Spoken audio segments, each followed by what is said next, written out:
Hello everyone. शेमुषी प्रथमो भाग नवम कक्षाया संस्कृत पाठ्य पुस्तकम का सेकंड चैप्टर का जो कल की वीडियो से जो पार्ट बच गया था वो आज हम इस वीडियो में कंप्लीट करेंगे।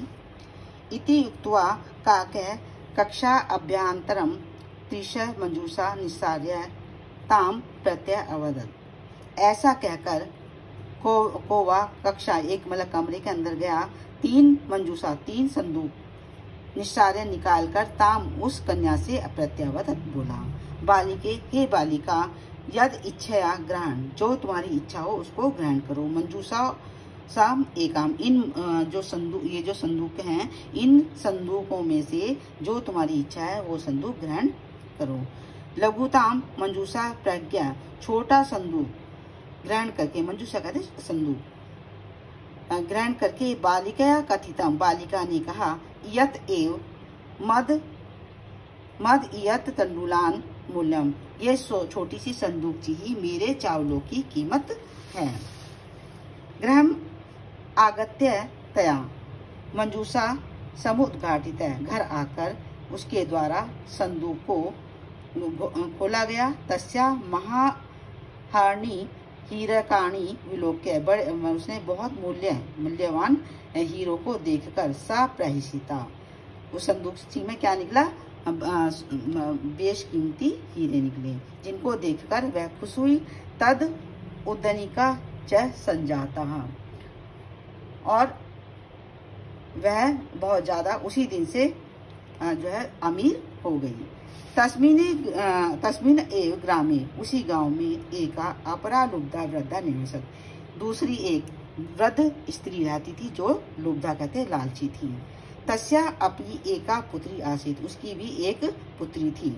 ईर्ष्या सा तस्य स्वर्ण का कस्य रहस्यम ज्ञातवती, ईर्ष्या से उस कन्या से उसने सोने के कुएं के रहस्य को जान लिया। सूर्य आतपे तंडुलान निक्षिप्य, सूर्य की धूप में चावलों को बिखेर कर मतलब उसने थाली में रखकर। तथापि स्वसुता रक्षार्थ नियुक्ता, उसी प्रकार से अपनी पुत्री को भी चावलों की रक्षा के लिए नियुक्त कर दिया। तथे स्वर्ण पक्ष काक तंडुलान भक्षयन, उसी प्रकार से सोने के पंखों वाले कौवे ने चावलों को खाना शुरू किया। ताम अपि तत्रैव अकरत, मतलब उसी तरीके से खाने शुरू कर दिया। प्रातः तत्र गत्वा सा कन्या ताम अपि तत्रैव अकरत, ताम अपि उसको भी मतलब जो लालची बूढ़ी स्त्री थी उसकी जो बेटी थी उसको भी वही कार्य करने के लिए कहा जैसे कि गरीब स्त्री की पुत्री के लिए कहा था। प्रातः तत्र गत्वा, सुबह वहां गत्वा जाकर, सा काकः, उस लड़की जो लोभी स्त्री की जो पुत्री थी, काकम निर्भत्स्यन्ती प्रयोचत, कौवे की जो है बुराई या उसको गलत शब्दों का इस्तेमाल करती हुई बोली। वो नीचकाक, हे नीच कौवे, अहम आगता, मैं आ गई हूँ। मह्यम तंडुलम मूल्यम प्रयच्छ, मेरे चावलों का मूल्य दो।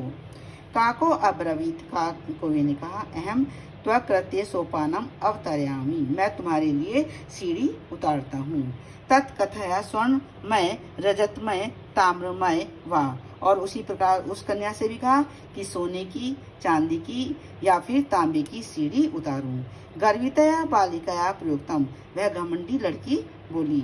स्वर्णिम ए सोपानेन अहम आगच्छामि, सोने से निर्मित सीढ़ी से ही मैं आऊंगी। परम स्वर्ण काकः तत्कृते ताम्रमय सोपानम एव प्रायच्छत, लेकिन उस सोने के कौवे ने उसके लिए तांबे की सीढ़ी ही उतारी। स्वर्ण काकः तथा भोजनम अपि ताम्र भोजनम भाजने एव अकारयत, सोने के कौवे ने भोजन भी उसको तांबे की थाली में ही कराया। प्रतिनिवृत्त काले, और लौटते समय स्वर्ण काकीन, उस सोने के कौवे ने कक्षा अभ्यंतराय त्रिशस पंजूषा तत्पूर्व समुक्षिपिता, कमरे के अंदर जाकर तीन जो संदूक चीज होती हैं या मंजूषा उसके सामने रखी। लोभाविष्टा सा व्रत उत्तमा मंजूषा गृहीतवती, लोभ की वशीभूत होकर उस कन्या ने सबसे बड़ा संदूक ग्रहण किया। गृहम् आगत्य सा तर्षिता यावत् मंजूषाम उद्घाटयति। घर आकर